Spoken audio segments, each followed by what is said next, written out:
Hello everybody, welcome back to Ramblings of the South Stand here, and we are back with your Friday night football. Hello to everybody here and thank you for joining, and we are back with your first ever Friday night football that is going to be live. So we've got a few comments to read out today. If you're watching on the catch up, if you're watching afterwards, hello, how's it going? Hope you're alright. If you're watching live, I know we've got our first one, Sir GDBR there. Wagwan lad, Wagwan my friend. So I'm going to get into it anyway. We've got comments to read out, loads of comments to read out. I also want to sort of speak on straight away the volume issue as well. In my preview, it's been brought up quite a few times. My audio, it was pretty shocking. Pretty awful. I just want to let you know that isn't a consistent thing. I apologise for that, and the audio will be getting better in the future. Hello to everyone coming, Max and another gentleman there I just didn't see who's just joined the group chat. Hello. Yeah, Villa on tour. We've just had a good to see you, mate. Good video, mate. See you Sunday. I'm actually meeting up with the Villa on tour lads on Sunday. I'm off to the Villa game myself. If any of you guys are down there, if you're watching it live, if you're watching it back, please come and say hello. I've got a pretty recognisable face. Barkers, sort your mic out, lad. Only joking. Great video as always. Yeah, the microphone was a bit of an issue. I don't know why. I tried to adjust it, tried to render it, and it didn't unfortunately do it properly. So that was a bit of an issue for me. Apologies. I can only say sorry to you guys for that. Won't happen again. Lions J would happily take a point this Sunday. Remain undefeated in the last 5 games going into Christmas, keeping the spirits high. Yeah, would I take a point? I tell you what, I would take a point 100%. It's going to be a really tough game, a really tough game. But I also think that it's a winnable game for Leeds. I think they've got a lot of injury doubts. I was buzzing when I saw Grealish was out. Really happy at that. Saw Jedinak is out as well. They're sort of anchoring the midfield. They've not had for a few weeks now, but Jedinak I think is a decent player. They've also Adoma's 50-50, so I'm hoping that he's not going to be anywhere near the match action, to be honest. But that's a huge number of injury doubts for Villa.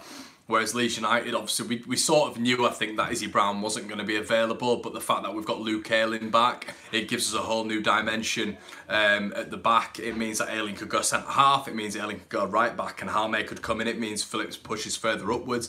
And that means we could see Cleek in that CAM role, which I think is probably going to be a lot better for Leeds United, because we don't have anyone in that CAM role. And then with that, if you put Ayling there, does that mean Shackleton can go somewhere? Because if you then think about Shackleton in general, he's a midfielder. So if you could put Shackleton in somewhere in the midfield, is Bielsa going to deploy that? I think that's quite interesting. That's something that Leeds could deploy on the day, I guess. What's that from Shane? Sorry, but I think that Dave Hockaday should become the new scum manager. Well, Shane, I completely agree, mate. Those shit scum bastards have got that Cardiff reject, haven't they? So, fuck them. Dr. Frosty. If we beat Villa, we would be 15 points clear of them. I dare to predict that they wouldn't have a chance in hell to catch us then. I would settle for a draw though. Can't see us winning. Can't see us winning. Don't say that, because I'm off at the weekend. There's 62 quid to go watch at the weekend. I think we can win. I think with Ayling back, it gives us a little bit of more solidity at the back. It gives us a little bit more dimensions across that back four. I think we look a lot more solidified. I think you could even see something like Shackleton be put further forward, couldn't you? That could be something that Leeds look at, because he's been so good on that right hand side. He's been so good going forward that I would love to see Shackleton on that side. Would you guys put Ayling in straight away? I know me and Oscar were talking previous, and Oscar doesn't think that Ayling should be put in there straight away because he thinks Shackleton deserves to go into the Villa game. The only thing that I would say with that would be, would you want to put a young lad against someone like Yannick Bolasie or El Ghazi, who really are tearing up the league at the minute? I'm not sure I'd want to subject that for Shackleton. I'd like Shackleton to play. He could be another Clark coming on and impacting the game. That could be something that we see as well. I think that's a really good thing that Leeds have going for us now. We've got the under-23s who are coming in, the under-23s who are able to fit into the system so easily. I know apparently Robbie Gott's getting very close to that first starting lineup as well, or just being on the bench anyway. But I think a lot of people are talking Jaume down. I think that's bullshit. I think Jaume's had a really good start. I think every time he's come on, he's looked assured, he's looked assertive, he looks like he can get the ball down and play it. I think he's a very, very assured young man. And as long as he's not injured, which he isn't at the minute, I think Jaume should be in contention. Jake, Sai's replacement, being bought in January. Really good comment, mate. I think... I definitely agree with you, Jake. I think there's got to be a replacement for Saiz. And I think the only reason is, it's not because we're lacking in quality. I think the reason you bring a replacement for Saiz in is primarily because we're lacking in numbers now. And I think it's paramount in the attacking stage of the field. I think what Saiz used to do is he used to bring Leeds from our third to the final third. I think that's what Grealish does quite well for Villa as well. He brings the ball from their own third to the final third really, really well. He doesn't necessarily get as much assists or goals, but he's able to do that. And I think we saw Saiz do that a lot. I think we've seen Grealish do that a lot for Villa. And I think that's what a massive pointer to why it's a good thing him being out the weekend. But do I think we should bring in a replacement for Saiz? I personally do, but I would be satisfied with Ibai Gomez. I've watched Ibai Gomez play. He's a very, very good player. A very, very good player. And you can tell he's a very good player because you've got the likes of Leicester who are apparently interested. Apparently Burnley, fucking hell, have been sniffing round as they always fucking do. But I do think if you put Pablo in the middle, you stick Ibai Gomez on that left, this is all hypothetical, and you start Jack Clarke on the right, that is a fearsome front three. That's sort of obviously behind Roof or Bamford. That is a fearsome front four. So yeah, I mean, that's what we could be looking forward to, but it depends if Bielsa will do that. It depends if he will take the funds and go forward with it. It's all up to Victor Orta as well. Steve Bell. Grealish looks highly unlikely to play due to a shin injury. Big player for them. I'll take a draw. Clarke to score his first goal. Yeah, 100%. I mean, Clarke. I'd just like to say, guys, I'm going to get to your comments as well. I'm just reading out some of the comments on our preview. I'll definitely get to your comments, so keep them reeling in, and I'll get to them afterwards. Yeah, I'd love to see Clarke score his first goal, wouldn't you guys? I mean, I'm sure you would. But he definitely deserves it. And he, for me, at the minute, on that 45-minute stroke, when he's been introduced to games, he's definitely the game changer. I mean, even when Saiz was here and they'd both come on, I think Clarke, everyone was getting excited about. And I think the reason behind that is because he's raw. He goes at players. He's talented. And I think their fullbacks are going to really struggle with him. I think El Mohammadi, Alan Hutton, Neil Taylor, I think they're all going to really struggle with him, and the reason behind that is because they're slow. They don't like it when people are direct with them. We've seen that a fair few times this season. I think they will massively struggle against a Jack Clarke, because Jack Clarke will unnerve every fullback in this division because he's raw. He doesn't cut inside. He goes directly at the defender. We saw that against Bolton. The whole complexion of the game changed when he came on. So it's a very exciting prospect, Jack Clarke. I would love to see him start, but I also understand, as long as we're not losing at that point, you can justify Jack Clarke being on the bench. You can justify him being on the bench, but within 60, 70 minutes, or even earlier, Jack Clarke has to be introduced to that starting lineup. Big Badger, I'd really like to see both Bamford and Roof start this one, but I'm sure Roof will start up front alone. It'll be a tough game. We'll undoubtedly make chances, but we need to be more clinical up front. I think we'll struggle. Yeah, 100%, mate. I definitely agree with you there. Bamford and Roof together would be fearsome, wouldn't it? I don't think that's how Bielsa likes to play. I'd love to see one of them behind one another. You've actually seen Roof as players at number 10 before. I don't think he's as effective, but he's done that for Oxford and he was very, very good for them. Bamford has also played at number 10 before as well. He's also played behind Britt Assombalonga. He's behind numerous strikers they've had in the past. So Britt Assombalonga is definitely a player that that Leeds could sort of... I've said Britt Assombalonga, haven't I? Sorry, I've just been distracted. Bamford is definitely somebody you could deploy in that 10 role. Roof is definitely somebody you could deploy in that 10 role. So either they could interject sort of and rotate, but it's a really interesting point that. I'd like to see them both start, but it's not a Bielsa system, is it? It's not what Bielsa will do.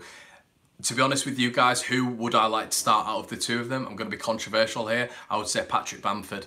I think Bamford causes them a lot more problems than Roof does. And I look at that stylistically. I look at someone like Axel Tuanzebe. I look at someone like James Chester. They deal with pacey players quite well. And I think that's because Tuanzebe's got a lot of attributes to his game to deal with that. He's very physical. He's very quick. He's good in the air. And I think someone like Bamford is more of a complete player. And I think if Bamford was introduced from the start, I think Villa would have prepared for Roof. So I think that will completely change their sort of mind thoughts on the game, and I think that's a really interesting thing to do, to be honest. MOT Alexander, hello mate, hope you're all doing well. I got a few comments from Villa fans actually. You completely forgot about Conor, apart from that great preview. Yeah, I did. And do you know why, mate? Because I forget about that, and that was David Alford. I forget about that because they've got so much talent. McGinn, Hourihan's the big one for me. My best mate's a Barnsley fan, and I watched Hourihan so many times play for Barnsley. He is a fantastic player, a beautiful left foot, sort of like a Snodgrass-esque left foot. He dictates the play, very, very good on the ball. And McGinn, Leeds were interested in him, apparently, according to Phil Hay in the summer. They inquired about him, but it was £5 million, so Leeds didn't go in for him. But McGinn and Hourihan are sort of the anchors dictating the play. And then going forward, it's pretty terrifying, to be honest. You know, Balassi, Adoma, El Mohammadi, El Ghazi, Tammy Abraham, Kodja, Hogan coming off the bench. It's not a team who, I actually think they've got more assets than West Brom, which I didn't think I would ever say, but going through that side, they've got millions and millions of pounds, two Chinese billionaire owners now who can invest in the squad, and it's sort of not fair really, is it? We are sort of punching above our weight, but if we can go there and get a result, Leeds are really sending out a statement. It's sort of a Sheffield United-esque statement, but on steroids. It's a real statement. If we can go to Villa, get a draw, I mean, we'd all be buzzing with that. Getting a draw away from home is a cracking result, but actually getting a win at Villa Park in front of the whole end, I think it'd be an absolutely fantastic result. Marcus Biga, you've been spot on, guys. Hope Villa doesn't score. Defcon, will we ever see Izzy Brown in the first team? Just seen Villa on tour there. Hello, mate. Hope you're all right. Leeds United highlights. Imagine if we have Gradle and Snoddy in that lineup with Hernandez number 10. Stop making me try and orgasm, mate. It's just not fair. Defcon, will we ever see Izzy Brown in the first team? Do you know what? It's a very good point, mate. I've seen today once again. We all knew it when he got his tight hamstring. We all knew there was going to be a point where Izzy Brown he's gonna struggle, especially with a tight hamstring. I've had them all my life. You get a tight hamstring, you don't just go into the fold for the next week. Unfortunately, tight hamstrings occur and you're in trouble. So it's 3 to 4 weeks, could even be longer than that. But with Rob Price ahead of the medical team at the minute, Leeds are looking beyond progress, really. You look at Cooper back in training, Ayling's ready for the weekend. Villa fans need to watch out for that.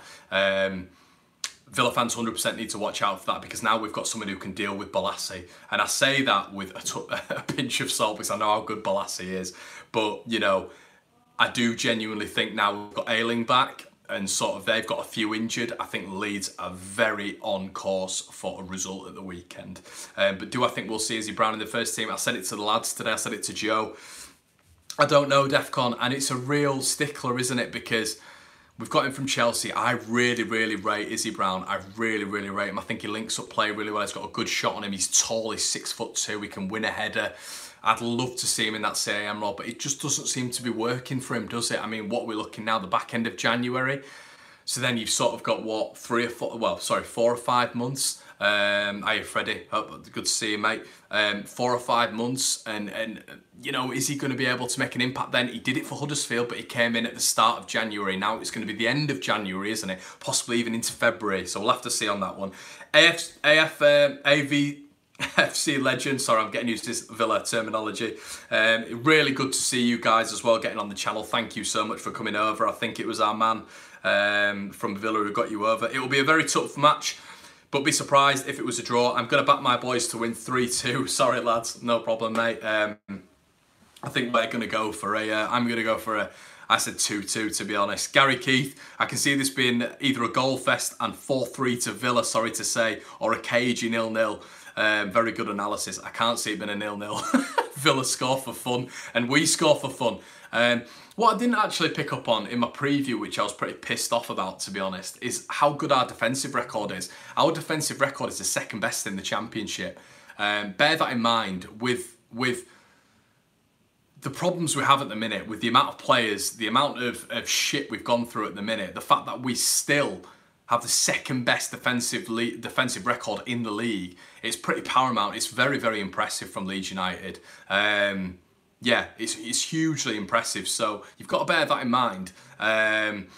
Marriot X, Roof has to start. Bamford is coming back from injury, so ease him in. Fair enough. Yep. Sharkram 27. Think Roof needs to start. It would be wrong to move him out of position to shoehorn Bamford in. Yeah, I understand what you mean, mate. I just think tactically, if Bamford was to start, I think it'd give us a lot more going forward. I think he's a more complete player than Roof. That isn't to diminish anything that Roof has done. I just think. But then again, you look at the game and you think, well, Roof's not had a good couple of games really, but he always scores. He always scores. He's always in the right place at the right time. And I think that's the difference between the two. He's always in the right place at the right time. A lot like Lee Chapman, whereas you get a Bamford, and I think Bamford is a more complete centre forward. So you sort of jiggling which one you'd prefer. I mean, Villa have got I still don't think they're great at the back, but it's with someone like James Chester at the back leading and Marshall in the back line, I do think that they're very experienced as well. Aside from Axel Twenzebe, you've got Neil Taylor and Alan Hutton, but I do think Leeds can get at this Villa defence 100%. Sean G, it's a Premiership game taking place in the wrong division. 100% agree. Bruce was terrible. Not the manager Villa needed. Smith is a big step up. My Villa fan mate says their injury list is as bad as ours. That's interesting, actually, guys. If there are any Villa fans watching, let me know about. I mean, I know Grealish and Adoma, but I'm not 100% sure on anyone else. But Leeds have Yoda, is what he says. I presume he's referring to Marcelo Bielsa. Yeah, we do. We've got the God, haven't we? Jawad Alam. Sorry I pronounced that wrong, mate. Villa vs Leeds, what a game this will be. Both teams score for fun. We'll see the outcome. Up the Villa. Clay Davis, good vid, pal. Just poor audio. Yeah, I've addressed that, mate. Yeah, won't happen again. Yes, what I'm going to do now, guys, I'm going to just get up your guys' comments on the stream, actually, now, so bear with me. There's been a fair few comments. I'm just going to address them. Another one here from Aaron Ambrose. Leeds to win 2-0. I think we can do it. I do think we can do it. I think we go over there, we start with the game plan, and we frustrate Villa. I think it's going to be a big one, 100%. Tom, I've just seen you there, mate. Conor, what do you reckon to this lineup for Saturday? Do you know what, Tom? What I'd do, mate, is I'd definitely have Halmer playing, and that's going to be very controversial. But the reason I would have Halmer playing is because I would like to see Luke Ayling back in his right back role, and the reason being is because I know how good Ayling is at right back. I think he was quite poor at centre back. I remember one game that stuck out was Barnsley in the Monk era, where Gary Monk would play him in that centre back position, and I really didn't like him there. I don't think he looked comfortable, and some players don't. Some players don't adjust to that centre back role. It's a completely different role to a right back role. You know, you're very versatile down the wing. You utilise a lot of your attributes, whereas at centre half, you're a completely different breed. It's like, could you ask Jansen to play right back? It just wouldn't happen. Cooper could definitely play left back, but Jansen couldn't play right back. I don't think Ayling can play centre back from a personal standpoint. I think he looks shaky. He's not as physical as I'd want. Whereas if Halmer comes in, I really rate Halmer. I think Halmer's been really impressive. I think he fits this Bielsa system really well. He wins balls in the air. I think his performance against Billy Sharp has gone under the radar. I thought he was absolutely superb. To a guy who'd played against us and tormented us for years, I thought Halmer, as a 19-year-old, did really, really well. I think he's assured on the floor, he's assured in the air, and I think that's something that's got to be taken into consideration against Villa. They're very, very tall up front. Very physical up front. Tammy Abraham is not small at all. I think he's 6'2". Codger's about 6'1". I don't think Luke Ayling will be able to cope with that. I could be wrong, but that's just from a personal standpoint. I think if Ayling plays right back, I think he's going to do a lot better against, let's say, a Balassi or an El Mohammadi, or let's say an El Ghazi. So reading out some of your comments from tonight, guys. What would you think of David Stockdale? David Stockdale, I think that boat has sort of like sailed, really. I think he's at Wickham now, isn't he? I would prefer, personally, and this might get a few dislikes, but I would like Carl Darlow. I think he's an experienced keeper. He's a vet in the top 2 leagues. He's had over 150 appearances, 50 appearances for Newcastle. I think he's assured. I think he's decent with his feet, and I think there's a reason that Bielsa and Leeds are looking at him, and Victor Orta's looking at him. I do think Carl Darlow's a really good asset. Would I go for Westwood? I would go for Westwood, and I think all you lot will refer to that Carlisle game, won't you? Years ago, when he was just immense, and Howson eventually beat him. Howson eventually beat him with that wonder strike. But I genuinely do not feel that that Westwood would sort of fit in. I still feel BPF would be the number one, so he'd be a backup, wouldn't he? Whereas I think Carl Darlow will come in and challenge BPF for that number one. Yeah, size replacement being brought up in January. Yeah, I think he should be. They 100% should be. I think I've alluded to it with Ibai Gomez. I think if they put a left winger in Ibai Gomez, you sort of put Pablo into the centre, and then right side you've got Jack Clark. Hopefully that'll be embedded more into the second half of the season. And also with Izzy Brown coming back in, he can play along that three as well. Craig Stone, as long as we don't have Baker in the starting lineup, I think we'll be okay. Yeah, I mean, Baker, Jesus Christ. I don't know what you guys think about Baker, but nah, for me, he never puts on that starting lineup again. He's just not for me. I don't think there's enough quality going forward. I really don't. I don't understand it. I don't understand sort of why Leeds went for that one. It's a very, very odd one, but you know, Borough sent back Harrison. Borough kept Baker to the end of the season, but they didn't rate them, and they didn't want them in the lineup. And when we originally started getting these players, we were thinking to ourselves, weren't we? We were thinking they're really, really good backup additions. Unfortunately, once again, both lads haven't stepped up to the plate, and you know, you've got to do that in the Championship. Shane LUFC got to agree with the keeper. Has to think that Bailey Peacock-Farrell needs a push. I don't know if you think Bailey Peacock-Farrell needs to get out the team there, mate. I know what you mean. I do think there's been a hell of a lot of mistakes from Bailey this season, but you know, that's Leeds' fault. That's Leeds' fault for not getting a starting keeper who they're confident with. You've all got to remember that Leeds went in for Angus Gunn, and throughout the summer we were going in for Angus Gunn for pretty much the whole month or two. That fell through. He went to Southampton, and Leeds sort of stuck with Bailey Peacock-Farrell. Leeds evidently saw that as a problem. And they didn't rectify it, and Bailey Peacock-Farrell, he's been in net, he's done well, he's done okay. I don't think he's done extremely well, to be honest with you guys. And I do think it needs looking at, to be honest. Villa on top up the Villa, yeah. Leeds United highlights. Imagine we have, yeah, I've read that one. By the way, Luke Ayling and Forshaw are our best hard workers, no matter the score and lineup.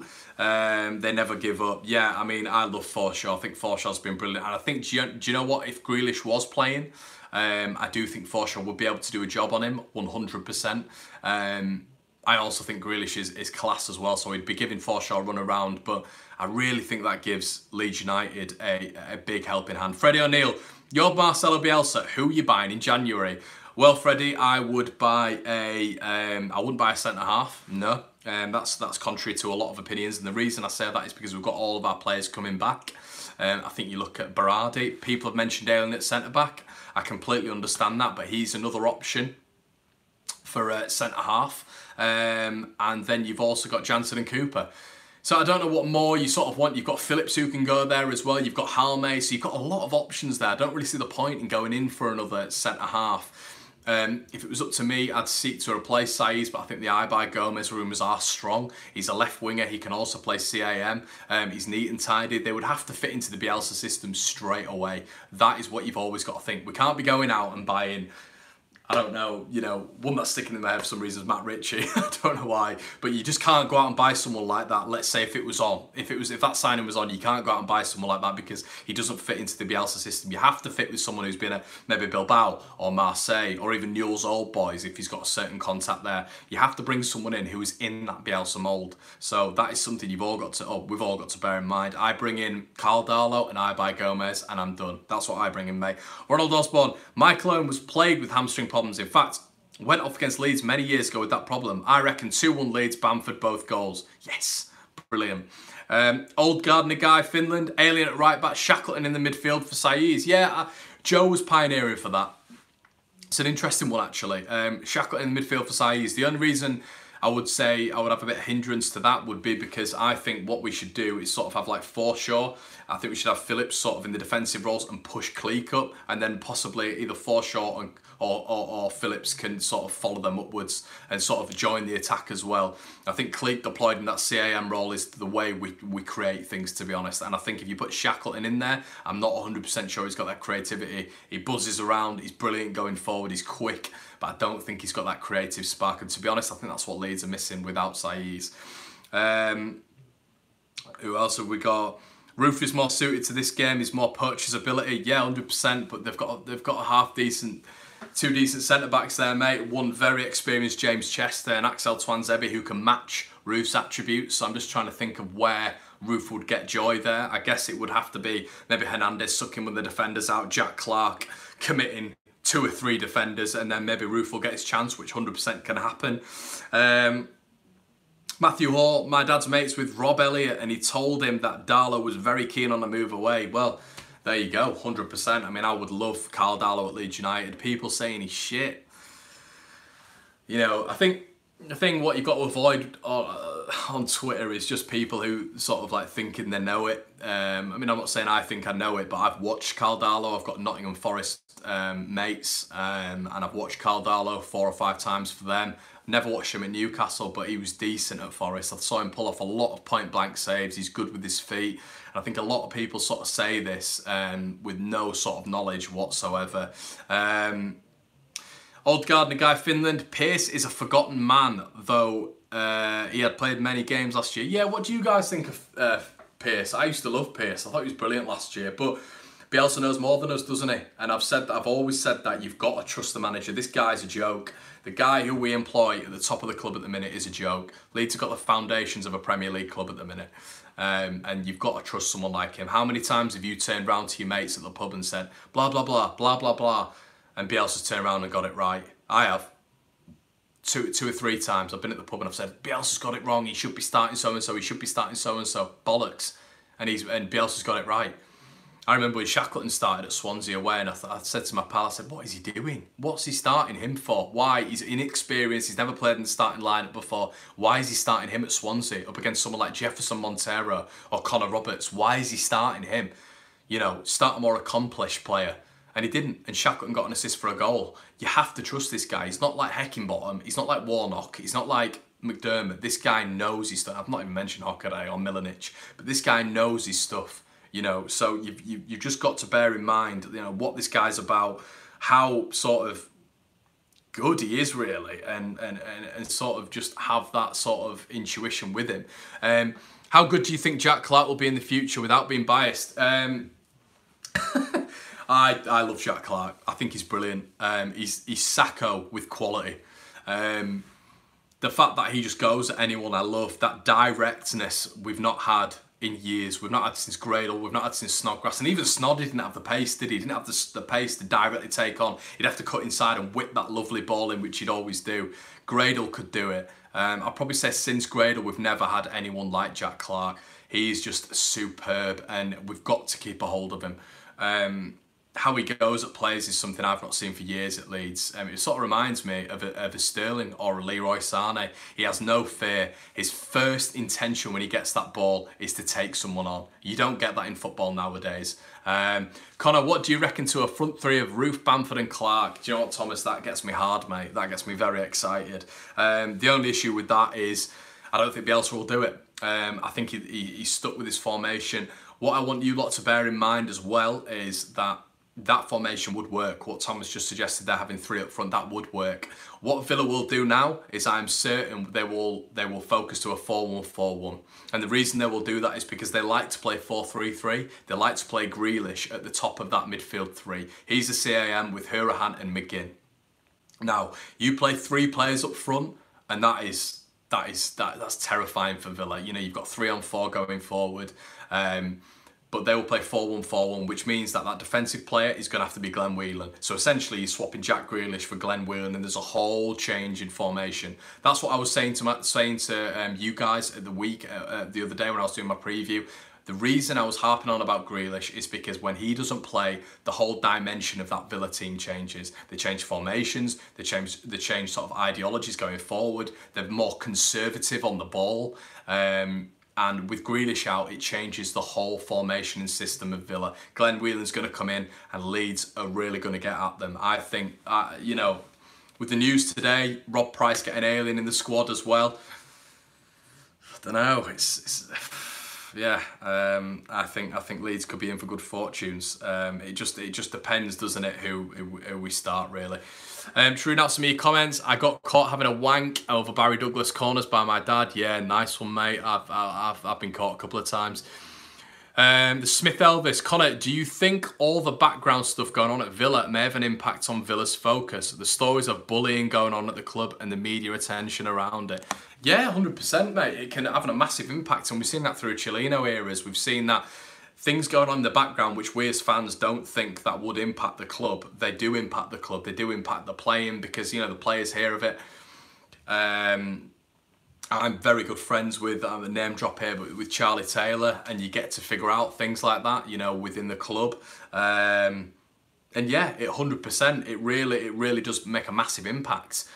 So it's one of those things where you've always got to bear in mind things that if things are going on behind the scenes. I mean, you see the dip in form with teams when stuff is going on, when ownership moves on. You've seen it at Sunderland. If you guys have seen the Sunderland documentary on Netflix, stuff behind the scenes has a massive impact.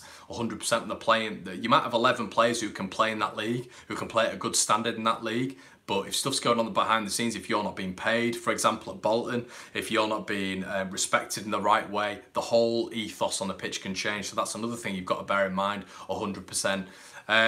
Bamford should play the number 10, let him run at their back four. Roof will pounce on any mistakes. Yeah, that's what I mean. Bamford, he's just natural. He's a natural finisher. So he gets the ball, you look how badly Borough are doing at the minute. How funny is that? You look how badly they're doing. And they're crying out for Bamford back. And they're all whinging, saying, you know, it was all good Leeds getting rid of him. It's all good Leeds getting rid of him. It's fine. Doesn't matter. Let's get rid of him. But now we've got him and, you know, he's coming back into the fold. Borough are worrying about it, and you know they're thinking to themselves, you know, we'd love to have him back because he's that instinctive finisher.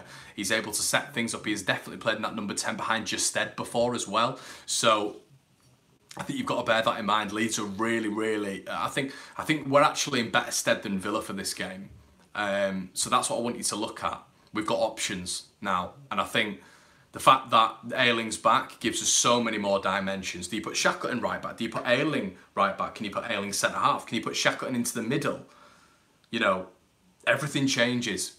You know, can you play Forshaw or Cleek further forward?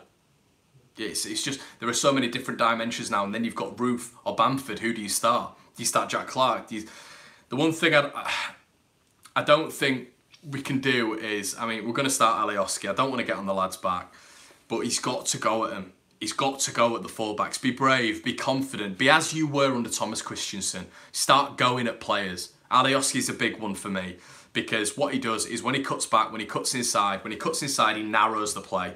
Leeds have to play through Villa because what you do is you pass it out to the side, Alioski passes it in, and it's not proactive going forward. He's not offensively strong. You need to give Alioski the ball and he needs to go forward, whatever the outcome. You know, you can lose the ball. No problem. Lose the ball. Be brave. Go at someone.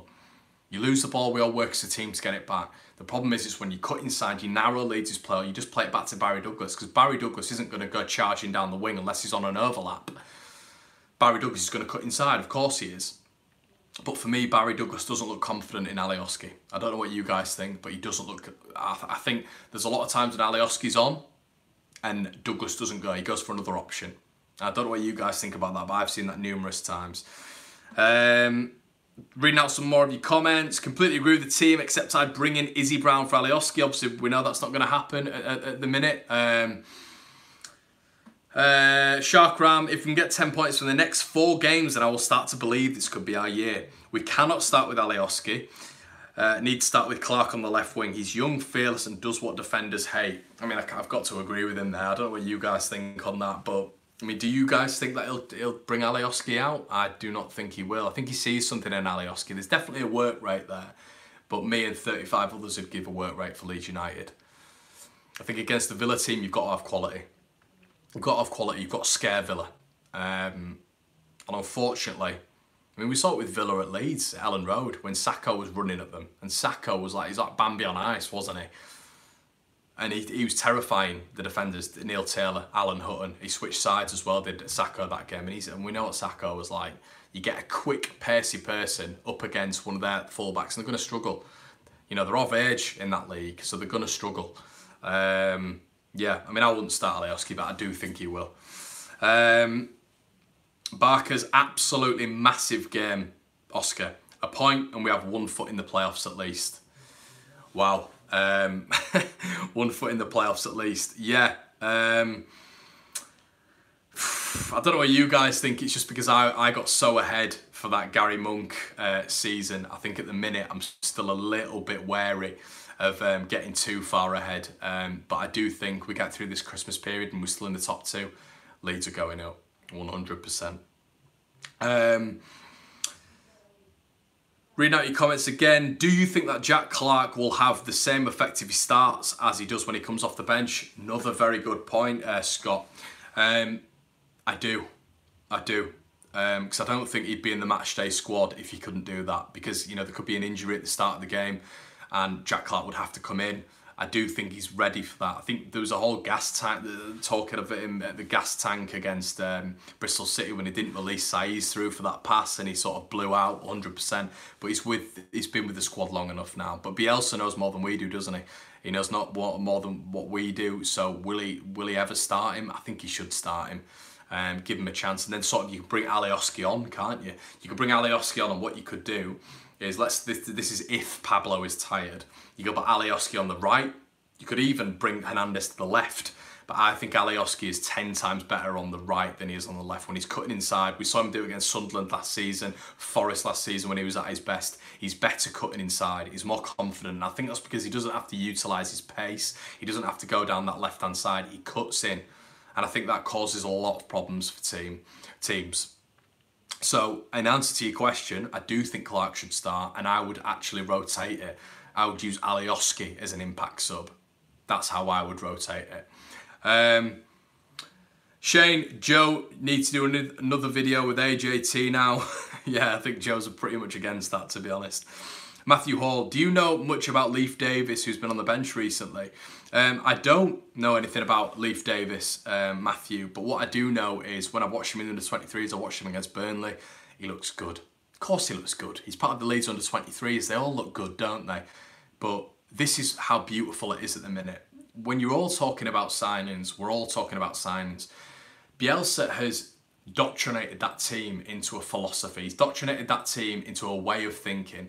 But not only has he done that with the first team, he's done that with the second team. The 23s are playing that football. They've got a manager who is astute, who is smart. He's he's got a football nous, he's got a football brain. He's worked at some good clubs and he's their manager. If Bielsa moves on, Corberan will be the next in line. So that's what you got to think. He's in that Bielsa philosophy. Bielsa's leaving a long-term project. So those under-23s can all play the exact same way as Leeds can. He's physical. He's got a good left foot as Leif Davis. The only thing I'd be cautious about is throwing too many under-23s into the firing line at the minute. That's all I'd be cautious about. But Leif Davis, another one with incredible promise. The one I want to see come through at the minute is Robbie Gotts. That's the one who I want to see come through. Bremner's Ghost, evening all. Hello, mate. Hope you're doing well. Leeds United highlights. Sorry, mate. There's so many comments at the minute. Don't think this guy likes my comments. I'll go back to yours. My combined Leeds Villa 11, 4-4-2. Bailey Peacock Farrell, yeah, because they've got a keeper, Nyland, he's not good at all, in my opinion. That's where Leeds need to test. They need to test Nyland. I don't think he's a good player at all, a good keeper. Similar to issues we had with Weidveld, I think, last season. I think this Nyland's very similar. Luke Ayling, Twanzebe, Jansen, Douglas is a back four, I presume. Forshaw, Cleek, Gradle, Hernandez, Bamford, Abraham. Is this a current combined 11? I don't know, because obviously Gradle's not in the picture. I don't know if there's a mistake there, but yeah. But yeah, guys, that is sort of it. I hope you've enjoyed it. It's just getting up to 40 minutes at the minute. I hope you've enjoyed it. Me and Joe have sort of done this throughout the last, well, Joe's done it and I've done it now. We're just going to read out a few more of your last comments, then we're going to end it. Thoughts on Dean Smith, Villa manager? I think Dean Smith's one of the up-and-coming managers in the UK, mate. I think he's, and Europe actually, and I'll put him in that accolade. I think he plays smart football. I really like what, he sort of has like a link-up between the midfield and the attack. What they did with Brentford this season is they have sort of Romain Sawyers just playing just in behind Mopé, and their link-up play was brilliant. Their link-up play is fantastic, and that is exactly what what Villa will do with Grealish and Abraham, and that's why I'm so happy they're out, because Grealish is that link, as was Romain Sawyers. He was that link to Mopé, and you saw that at Ellen Road, and I think Dean Smith promotes that, the passing football, the philosophy, and that's another thing you've got to bear in mind. He knows how to play against Leeds, Dean Smith, and they frustrated Leeds. I'm not going to pull any smoke over your eyes. I thought they were the better team at Ellen Road. You guys might disagree. I thought Brentford played really, really well. Smart football. And the thing is, now Dean Smith has got better footballers to play with. He's got a lot better footballers to play with. I mean, those front 5, 6 I just named off the bat, if you were watching the stream previously, I mean, they're just the front line. I've not even touched on the bench yet. So they're a very, very good side. You look at El Ghazi coming off the bench. He's a particular favourite of Dean Smith. He's got 4 assists and 2 goals. He's only played 6 matches for them this season. Balassi has only played 4 matches for them this season. He's got 3 assists and 2 goals. You know, so Leeds are really up against it. But I do think we can counteract it, and I think we can counteract it because I think it's going to be a shot. It's going to be a shootout. Who can score more goals? Leeds will concede and Villa will concede. If you want a betting tip from all Leeds TV and me this weekend, it's that both teams will score. If you want to bet on who's going to win, then you guys do that. But both teams are 100% going to score, in my opinion. If it was a score draw, I'd be stunned. But yeah. Anyway, guys, that's it. Let me know what you guys think. I'm going to the Villa game on Sunday, so please come over and say hi if you are going. Leave your comments on the video. Leave your likes if you will, and I'll catch you later.